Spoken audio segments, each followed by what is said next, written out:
Mon message aujourd'hui vous parlera que l'Éternel combattra pour vous. Quelle est la raison de sa souffrance? Dieu a envoyé son Fils pour révéler l'amour du Père à ses enfants bien-aimés. Il a envoyé le Saint-Esprit pour les consoler et les conduire. Pourtant, des multitudes dans sa maison n'ont toujours pas de foi. Ils ne croient pas qu'il réponde à leurs prières. Ils murmurent et se plaignent, l'accusent de négligence. Tout le livre du Deutéronome est un seul et même discours que Moïse a prononcé juste avant sa mort. Ce discours était un bilan des 40 ans qu'Israël venait de passer à errer dans le désert. Moïse l'a adressé à une nouvelle génération d'Israélites. À ce moment-là, le peuple se trouvait à Kadesh Barnéa, un endroit important de leur histoire. Ils étaient à la frontière de Canaan, la terre promise. C'était le lieu même où leur père s'était tenu 38 ans auparavant. C'était aussi l'endroit où Dieu avait empêché cette ancienne génération d'entrer dans la terre promise. Le Seigneur les avait renvoyés au désert pour errer jusqu'à ce que toute cette génération décède, excepté Josué et Caleb. Maintenant, Moïse rappelait à la nouvelle génération l'histoire de leur père. Il voulait qu'ils sachent exactement pourquoi la génération précédente était morte comme des rebelles désespérés aux yeux de Dieu. Moïse leur recommandait vivement d'apprendre une leçon à partir des erreurs tragiques de leurs parents, leur disant carrément « Vous connaissez l'histoire de vos pères. » Ils étaient un peuple appelé, choisi, oint par Dieu. Mais ils ont perdu la vision. L'Éternel les aimait tellement que bien des fois il les a pris dans ses bras et les a portés. Pourtant, à maintes reprises ils ont murmuré et se sont plaints de lui faisant de la peine. Finalement, la patience de Dieu a eu une fin. Il a vu qu'ils s'étaient engagés dans l'incrédulité et qu'il ne pouvait rien faire pour les faire changer d'avis. Aucun des miracles qu'il faisait n'arrivait à pleinement les convaincre de sa fidélité et de sa bonté. Leur cœur était comme du granit. Alors Dieu leur a dit « Pas un d'entre vous ne va entrer dans ma terre promise. Au lieu de cela, vous allez faire demi-tour maintenant et retourner au désert. » Quelle parole puissante! Or, Moïse ne parlait pas seulement à une nouvelle génération d'Israélites, mais il s'adressait également à toutes les générations de croyants qui viendraient, y compris la nôtre. Comme tous les récits de l'Ancien Testament, celui-ci a été écrit. Nous pouvons lire dans le premier livre des Corinthiens au chapitre 10, le verset 11, et celui-ci nous dit « Ces choses leur sont arrivées pour servir d'exemple, et elles ont été écrites pour notre instruction, à nous qui sommes parvenus à la fin des siècles. » Moïse nous montrait le danger de l'incrédulité. Il nous avertissait que si nous n'y prenions pas garde, nous souffririons les mêmes affreuses conséquences que ceux qui sont tombés avant nous. Dans le livre des Hébreux, au chapitre 4, le verset 11 nous dit « Efforçons-nous donc d'entrer dans ce repos, afin que personne ne tombe en donnant le même exemple de désobéissance. »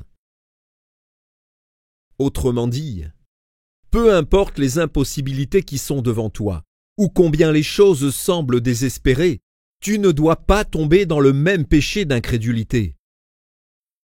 Sinon tu finiras dans un affreux désert, tout comme ils l'ont fait, et tu erreras tout le reste de ta vie. Dieu est fidèle pour te conduire. Il a conduit nos pères dans leurs épreuves pour une raison précise. C'était pour leur enseigner à avoir confiance en lui. Il voulait un peuple inébranlable dans sa foi. Il devait sortir du désert avec une foi éprouvée, aussi pure que l'or. Il voulait qu'il soit, devant le monde, un témoignage de sa bonté envers son peuple. Je crois que notre génération a pris le péché d'incrédulité trop à la légère. Maintenant, nous en constatons les résultats tragiques. Je vois aujourd'hui beaucoup de croyants dépressifs et agités. Bien sûr, certains souffrent de ces choses pour des raisons physiques, mais d'autres en sont victimes à cause de leurs conditions spirituelles. À mon avis, leur dépression est le résultat du mécontentement de Dieu envers leur incrédulité continuelle. Le Seigneur utilise toujours des mots forts quand il parle de l'incrédulité parmi son peuple, des mots tels que le courroux, la colère, l'aversion, le fait qu'ils aient tenté Dieu. Allons dans le livre du Deutéronome au chapitre 1 et au verset 31, 34 et 35. Et là, Moïse a fait une remarque pertinente en rappelant aux jeunes Israélites que « Tu as vu que l'Éternel, ton Dieu, t'a porté comme un homme porte son fils sur tout le chemin où vous avez marché. L'Éternel entendit le bruit de vos paroles, entre parenthèses, l'incrédulité. Dans son indignation, il fit serment en ces termes. Aucun des hommes de cette génération méchante ne verra le bon pays que j'ai fait serment de donner à vos pères. » Moïse décrit alors l'erreur tragique commise par leur père à Kadesh-Barnéa. C'était peu de temps après le passage de la mer Rouge. Dieu avait condamné à Israël d'entrer hardiment dans Canaan et il leur avait donné cette puissante parole d'assurance que nous pouvons retrouver dans le livre du Deutéronome au chapitre 1, le verset 21. « Vois, l'Éternel, ton Dieu, met le pays devant toi. Monte, prends en possession, comme te l'a dit l'Éternel, le Dieu de tes pères. Ne crains point et ne t'effraie point. » Toujours dans le livre du Deutéronome, au chapitre 1, les versets 29 et 30 nous disent « Je vous dis, ne vous épouvantez pas et n'ayez pas peur d'eux. L'Éternel, votre Dieu, qui marche devant vous, combattra lui-même pour vous, selon tout ce qu'il a fait pour vous sous vos yeux en Égypte. » Voyez aussi dans le livre du Deutéronome au chapitre 7 le verset 24, qui nous dit que c'est une promesse formidable. Aucun de leurs ennemis ne pourrait tenir contre eux. Mais Israël chancela devant la promesse de Dieu. Au lieu de le prendre au mot, ils insistèrent pour envoyer des espions dans Canaan. Et ces espions revinrent avec un rapport négatif, plein d'incrédulité. Ils parlèrent de géants et de villes hautement fortifiées et le peuple crut ce rapport. Dans le livre du Deutéronome, au chapitre 1, le verset 26, il nous est dit « Mais vous ne voulûtes point y monter, et vous fûtes rebelles à l'ordre de l'Éternel, votre Dieu. » Maintenant Moïse est en train de dire à la jeune génération « Ils auraient dû partir dès que Dieu a parlé. » Le Seigneur avait dit qu'il combattrait pour eux, mais ils se sont révoltés. Voyez-vous ce qui est arrivé à l'ancienne génération? L'envoi de ces espions dans Canaan était un acte d'incrédulité. Pendant que les espions étaient là-bas, ils ont été influencés par Satan, soumis au mensonge de l'ennemi parce qu'ils n'avaient pas pris Dieu au mot. Revenus au camp, ils ont été les instruments de l'ennemi. Après avoir entendu le rapport négatif, le peuple a brandi le poing vers Dieu en l'accusant. « Dieu, tu nous as abandonnés. Tu nous as amenés ici pour mourir. » Juste quelques mois auparavant, ce même peuple avait été mis à part par Dieu, particulièrement chéri à ses yeux et délivré miraculeusement. Mais maintenant, le camp entier était dans la confusion. Ils se demandaient les uns aux autres, « Est-ce que Dieu est encore avec nous ?» Seulement. Déjà ils se mettaient à pleurer sur leurs enfants en disant « Nos enfants vont mourir de faim dans ce désert. Dieu nous déteste. » Moïse a rappelé aux jeunes Israélites les accusations formulées par leurs parents. Dans le livre du Deutéronome, dans le 1er chapitre, au verset 27, il nous est dit « Vous murmurâtes dans vos tentes, et vous dites « C'est parce que l'Éternel vous hait, qu'il nous a fait sortir du pays d'Égypte, afin de nous livrer dans les mains des Amoréens et de nous détruire. » Kadesh Barnéa est l'endroit où Dieu amène tous ses enfants pour la mise à l'épreuve suprême de leur foi. Kadesh Barnéa est l'endroit du face-à-face avec l'impossibilité. Le nom même vient de la racine hébraïque qui veut dire fugitif, vagabond, errant. En bref, si vous faites le mauvais choix ici, vous finirez par errer dans un désert toute votre vie. Beaucoup de chrétiens se trouvent dans cet endroit précis en ce moment. Dieu leur a donné ses promesses d'alliance. Il leur a donné de merveilleux témoignages en leur accordant miracle après miracle de délivrance. Mais le diable est venu vers eux avec des mensonges, leur disant qu'ils n'y arriveront pas. Il les a convaincus qu'ils n'étaient pas suffisamment bons, que Dieu est encore en colère après eux à cause de leurs péchés passés et qu'il ne les pardonnera jamais. Dites-moi, avez-vous commencé à accepter de tels mensonges? Pensez-vous que Dieu vous laissera tomber au beau milieu de votre épreuve? S'il en est ainsi, alors quelque part dans votre marche, vous avez cessé de prendre Dieu au mot. Vous n'avez pas obéi à ses ordres. Et ce qui était vrai pour Israël est aussi vrai pour vous. Le test devant lequel vous vous trouvez à Kadesh Barnéa va déterminer le cours des années qui vous restent à vivre. Tout comme Israël, vous avez été portés par Dieu à travers un affreux désert. Regardant en arrière, vous pouvez vous souvenir des difficultés terribles que vous avez affrontées, des échecs cuisants que vous avez supportés. Vous avez traversé des épreuves dont vous ne pensez même pas sortir, mais Dieu vous a été fidèle dans chacune d'elles. Chaque fois, dans sa miséricorde, il a étendu sa main et vous a relevé. Et maintenant vous pouvez dire, Dieu ne m'a jamais fait défaut. Je suis debout aujourd'hui par sa grâce. C'est vrai, Dieu m'a porté dans ses bras, comme un père porte son enfant. En plus, Dieu vous a fait sortir pour vous faire entrer. Il y a une terre promise devant vous, tout comme il y en avait une pour Israël. Dans le livre des Hébreux au chapitre 4, le verset 9, il nous est dit « Il y a donc un repos de sabbat réservé au peuple de Dieu. » Le Seigneur vous a sauvés pour vous amener dans un lieu de repos. Quel est ce repos? C'est un endroit de foi inébranlable et d'assurance dans le Seigneur. C'est un endroit de confiance dans ses promesses, où l'on sait que l'on peut compter sur lui pour nous sortir de nos situations les plus difficiles. Mais pour accéder à cet endroit de repos, vous devez passer d'abord par Kadesh Barnéa. Quand vous y êtes, vous êtes face à face avec un combat si intense qu'il est au-delà de ce que vous avez jusqu'ici expérimenté.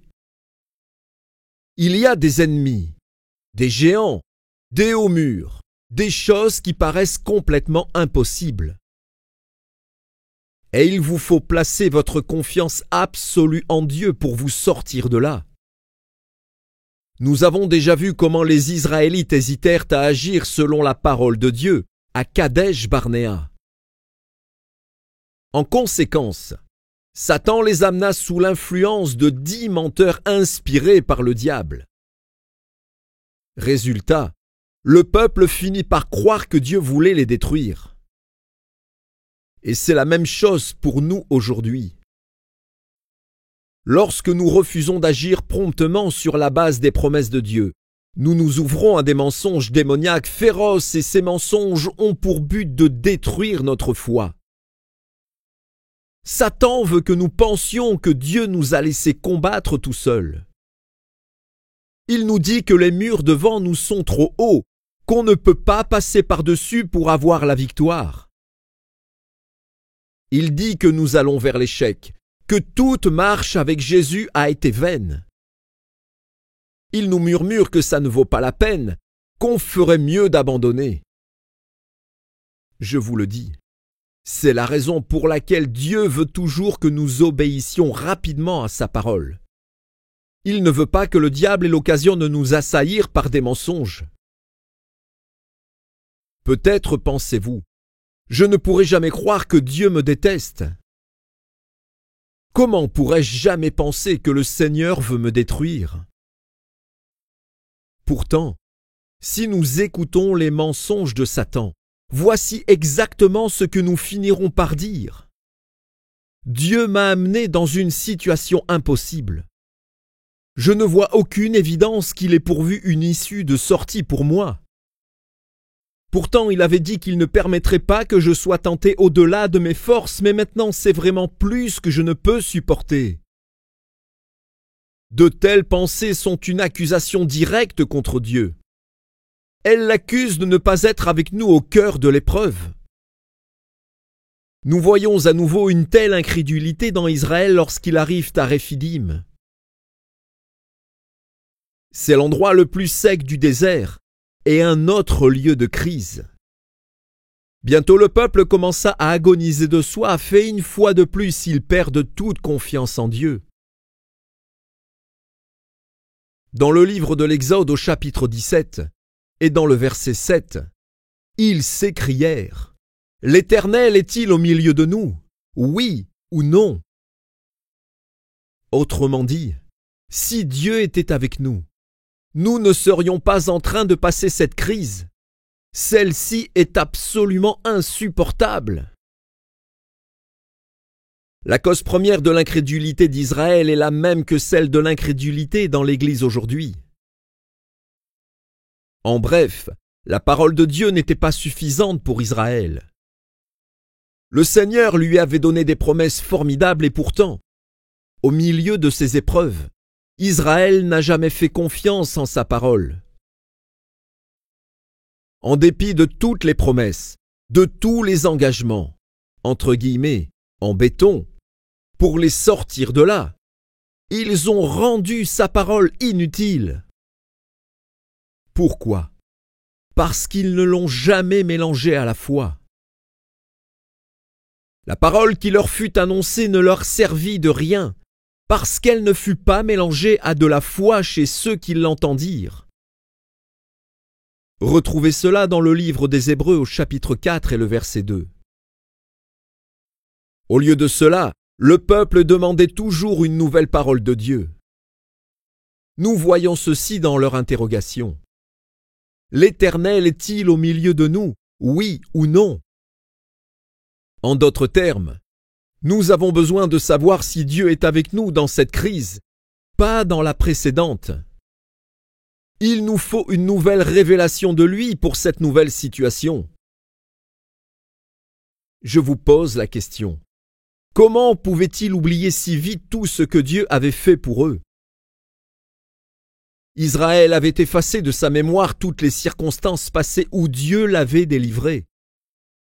Ils n'ont jamais permis à ces œuvres surnaturelles passées d'édifier leur foi en lui. Pourtant, en dépit de leurs accusations contre lui, Dieu a donné une autre parole à Israël. Retrouvons dans le livre du Deutéronome au chapitre 1, les versets 29 et 30, quand Dieu a donné l'ordre à Moïse de leur dire : « Je vous dis, ne vous épouvantez pas et n'ayez pas peur d'eux. L'Éternel, votre Dieu, qui marche devant vous, combattra lui-même pour vous, selon tout ce qu'il a fait pour vous sous vos yeux en Égypte. » Ceci n'était pas une nouvelle promesse. Dieu réaffirmait simplement ce qu'il avait déjà dit à son peuple. Dans le livre de l'Exode, au chapitre 14, le verset 14, il nous est dit « L'Éternel combattra pour vous, et vous, gardez le silence. » Il leur rappelait « Je vous ai dit en Égypte que j'irai devant vous. J'ai dit que j'habiterai au milieu de vous et que je combattrai pour vous contre tous vos ennemis. » Et c'est ce qu'il avait fait. Dieu les avait délivrés à chaque tournant, dans chaque épreuve. Dieu leur avait dit encore et encore, « Je suis avec vous. Je vais combattre pour vous. » Maintenant, saisissez cette promesse et ne l'oubliez pas. Pourtant, voici qu'ils étaient à Kadesh Barnéa, tremblant devant leurs ennemis et ne voyant que leur propre faiblesse. Finalement, ils se sont dit, « Nous ne sommes pas capables de monter contre eux. » C'était un doute flagrant, un doute de l'appel de Dieu sur leur vie, un doute qui les avait envoyés, un doute de sa présence au milieu d'eux. Peut-être pensez-vous que jamais vous n'auriez cette réaction. Et pourtant beaucoup de chrétiens aujourd'hui disent la même chose. « Seigneur, es-tu vraiment avec moi? Je sais ce que tu m'as promis, mais est-ce réellement vrai? Puis-je avoir confiance dans ce que tu as dit? J'ai besoin de t'entendre à nouveau une fois de plus. J'ai besoin d'une nouvelle parole. S'il te plaît, donne-moi un peu plus d'assurance. » On se retrouve tremblant devant l'ennemi de nos âmes. Et tout cela parce que nous ne croyons pas ce que Dieu nous a promis. Nous agissons comme s'il ne nous avait jamais dit un mot. Et c'est justement là que nous le tentons. Bien qu'il se soit révélé à nous encore et encore, nous lui demandons continuellement de prouver sa fidélité tout à nouveau, de nous envoyer encore un mot pour édifier notre foi. Mais Dieu ne dira qu'une parole. Crois ce que je t'ai dit. Tremblez-vous devant quelque grand péché qui se dresse au-dessus de vous comme une ville fortifiée? Si oui, que vous a dit Dieu au sujet de cette forteresse ennemie? Tout au long de sa parole, il a promis « Je combattrai pour vous. Vous n'avez pas à craindre. Plus grand est celui qui est en vous que celui qui est dans le monde. » Personne, ni même l'ennemi, ne peut vous arracher de ma main. Je vous purifierai et vous sanctifierai par mon esprit. Ayez confiance dans ma parole qui vous est révélée. L'incrédulité est un péché encore plus grand dans le Nouveau Testament que dans l'Ancien. Jésus est venu dans sa propre maison, entre parenthèses, Israël, en tant que prophète faisant des miracles. Pourtant, on nous dit, dans le livre de Matthieu, au chapitre 13 et le verset 58, « Et il ne fit pas beaucoup de miracles dans ce lieu, à cause de leur incrédulité. » Quelle déclaration incroyable! L'incrédulité a même limité la puissance de Christ dans son œuvre. Nous voyons d'autres conséquences tragiques de l'incrédulité à travers le Nouveau Testament. Les disciples ne purent pas chasser un démon d'un jeune enfant à cause de leur incrédulité. Et Jésus les a réprimandés à cause de cela. Vous retrouverez cela dans le livre de Matthieu au chapitre 17, les versets 14 à 21. Après la résurrection, Christ a été choqué une fois de plus par leur incrédulité. Lisons-le dans le livre de Marc au chapitre 16 et le verset 14.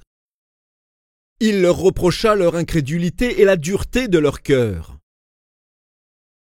Dans le livre des Romains au chapitre 11, le verset 20. Paul dit des Juifs, « Elles, entre parenthèses, les branches de l'olivier franc, ont été retranchées pour cause d'incrédulité. » Pourquoi le jugement de Dieu sur l'incrédulité est-il si sévère dans le Nouveau Testament? C'est parce que les croyants aujourd'hui ont reçu quelque chose que les saints de l'Ancien Testament ne pouvaient que rêver. Dieu nous a bénis avec le don de son Saint-Esprit. Sous l'Ancienne Alliance, les croyants n'étaient qu'occasionnellement visités par l'Esprit de Dieu. Ils devaient aller au temple pour goûter la présence de Dieu. Mais aujourd'hui, Dieu fait sa demeure dans son peuple. Nous sommes son temple et sa présence habite dans chaque croyant. Dans l'Ancien Testament, Abraham ne reçut qu'occasionnellement la visite d'un ange ou une parole de Dieu. Et il crut ce qui lui était dit. Abraham avait confiance que Dieu était capable de faire tout ce qu'il avait promis. Lisons dans le livre des Romains au chapitre 4, le verset 20, qui nous dit « Il ne chancela pas devant la promesse de Dieu. » Pourtant, aujourd'hui, Jésus est disponible pour nous à toute heure de la journée. Nous avons la possibilité de faire appel à lui tout au long de notre vie et nous savons qu'il répondra. Il nous invite à venir avec assurance dans la salle de son trône pour faire connaître nos requêtes. Et il nous donne consolation et direction par le Saint-Esprit. Cependant, en dépit de ces bénédictions, nous doutons encore de Dieu dans nos temps d'épreuves extrêmes. Jésus réprimande une telle incrédulité en disant, dans le livre de Luc au chapitre 18, les versets 7 et 8, « Et Dieu ne fera-t-il pas justice à ses élus, qui crient à lui jour et nuit, et tardera-t-il à leur égard? Je vous le dis, il leur fera promptement justice. Mais, quand le Fils de l'homme viendra, trouvera-t-il la foi sur la terre? Si Christ devait revenir aujourd'hui, trouverait-il la foi en vous? Voici les conséquences de l'incrédulité. Lisons dans le livre du Deutéronome, au chapitre 2, les versets 14 et 15. La main de l'Éternel fut aussi sur eux pour les détruire, jusqu'à ce que toute la génération des hommes eût disparu du milieu du camp. Ici, nous avons des paroles parmi les plus fortes de la Bible concernant l'incrédulité. Peut-être dites-vous, mais ceci n'est pas le langage de la grâce. Dieu ne traite pas l'incrédulité aussi sévèrement aujourd'hui. Pas du tout. La Bible dit aujourd'hui « sous la grâce ». Lisons dans le livre des Hébreux au chapitre 11, le verset 6. « Or, sans la foi, il est impossible de lui être agréable.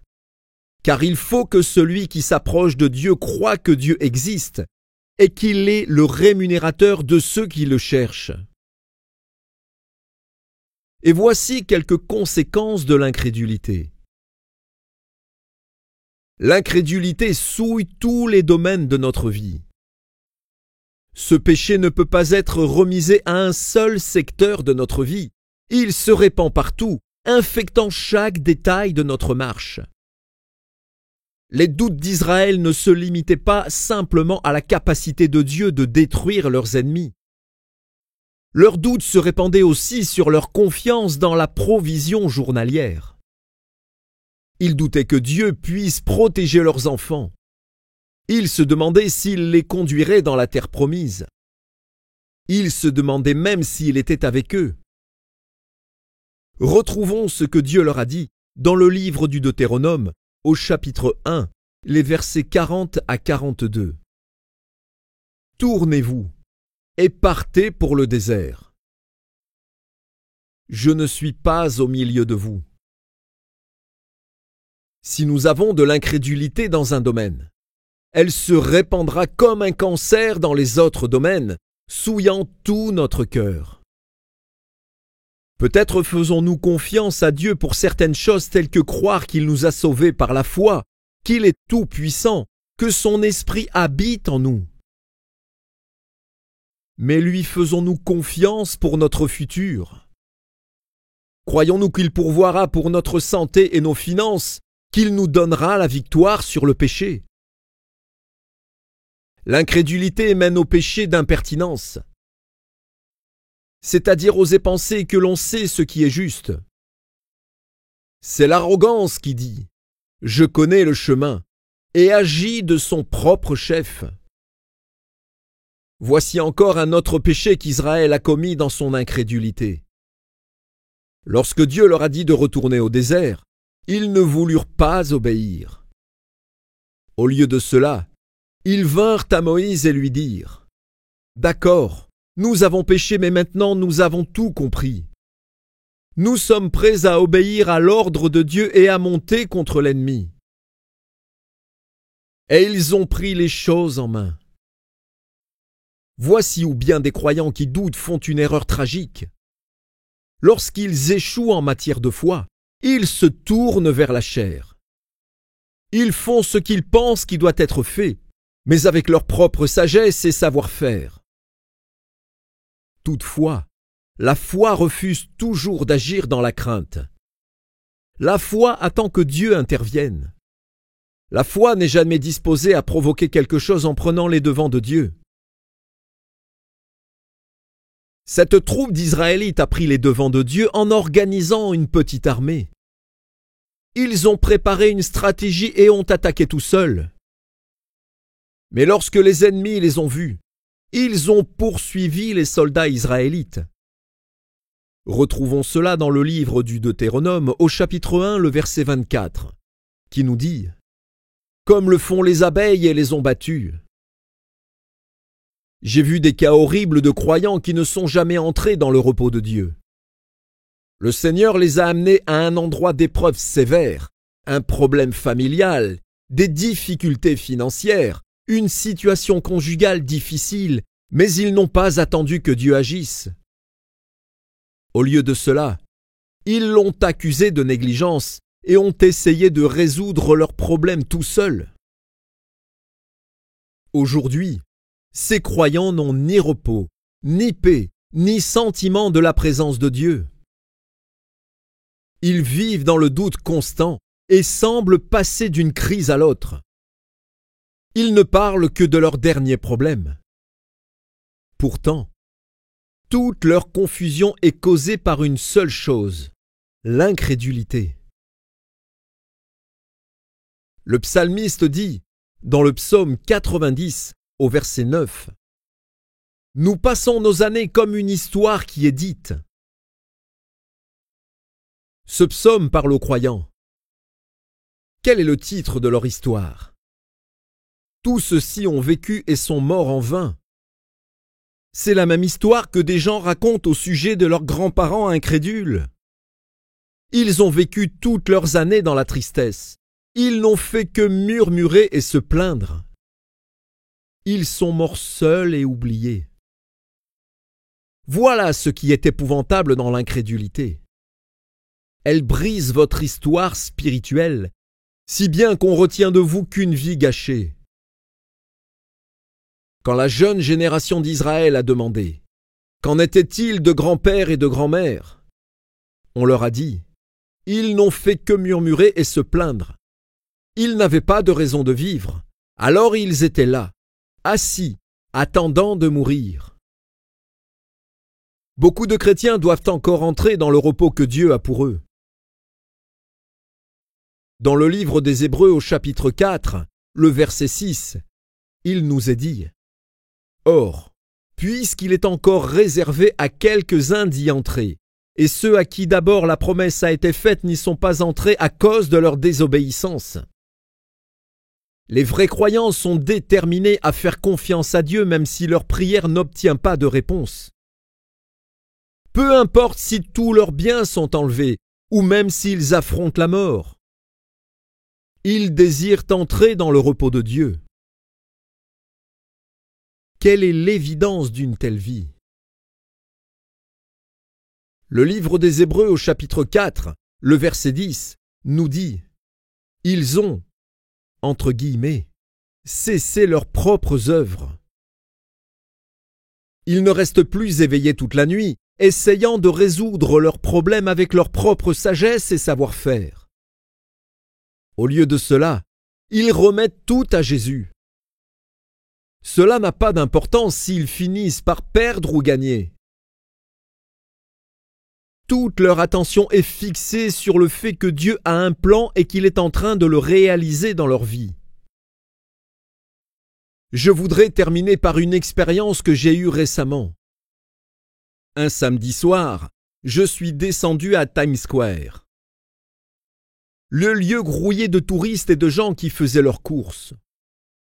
On estime qu'aux heures de pointe, environ 250 000 personnes passent par ici. J'étais là et je priais tout en regardant la foule circuler. À un moment, le Saint-Esprit m'a soufflé. « David, regarde cette multitude. Multiplie-la plusieurs fois et tu auras le nombre de personnes de mon peuple qui sont mortes dans le désert. » De cette multitude, seules 2 personnes sont entrées dans mon repos. Josué et Caleb. Toutes les autres sont mortes prématurément, dans le désespoir et l'incrédulité. Cette pensée m'accablait. J'ai regardé de plus près cette foule qui se dirigeait vers les théâtres de Broadway, les restaurants, les magasins. J'ai vu des gens riches, des SDF, des gens de classe moyenne, des homosexuels, des travestis. Et j'ai réalisé que Dieu n'était probablement pas dans leurs pensées.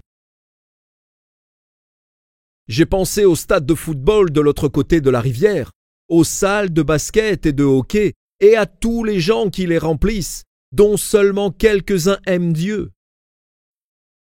J'ai regardé autour de moi, à tous les cinémas dans Times Square, et j'ai pensé aux milliers assis là, se moquant de ce qui est saint.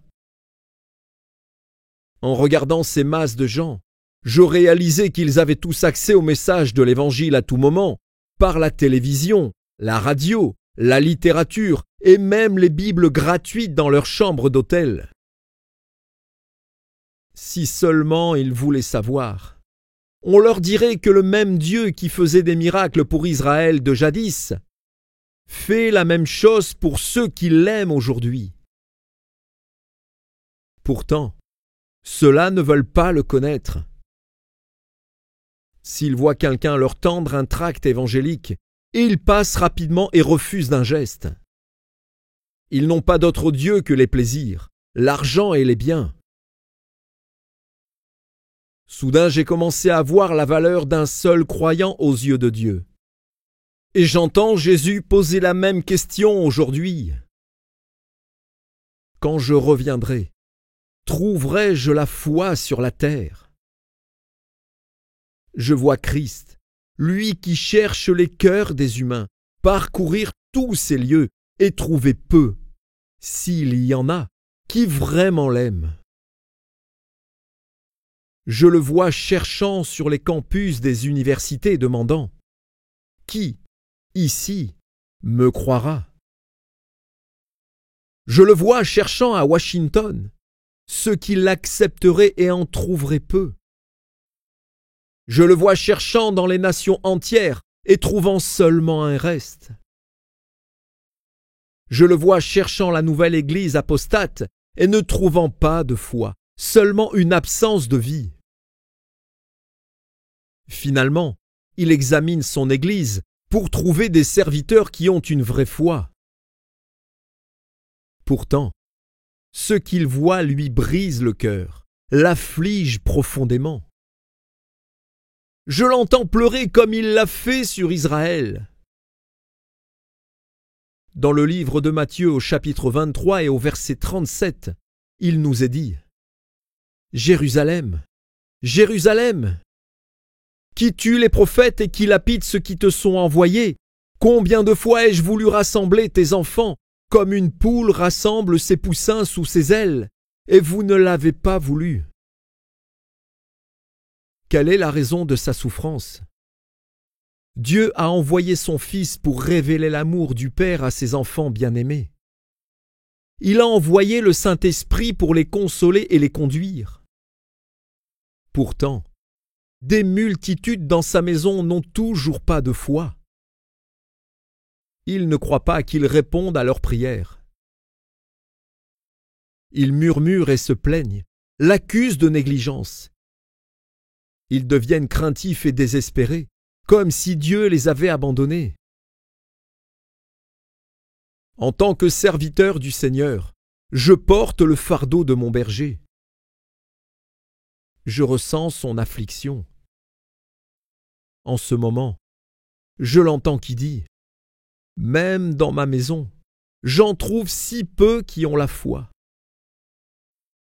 Beaucoup de mes propres enfants, y compris mes serviteurs, défaillent dans leur temps d'épreuve. Ils ne me font pas confiance pour leur famille, leur emploi, leur futur. En effet, beaucoup ont fait leur choix. Alors, qu'en est-il de vous? Le Seigneur vient à chacun de nous et nous demande « Veux-tu me croire? As-tu confiance en moi? Quand je reviendrai, trouverai-je la foi en toi? » Comment allez-vous répondre?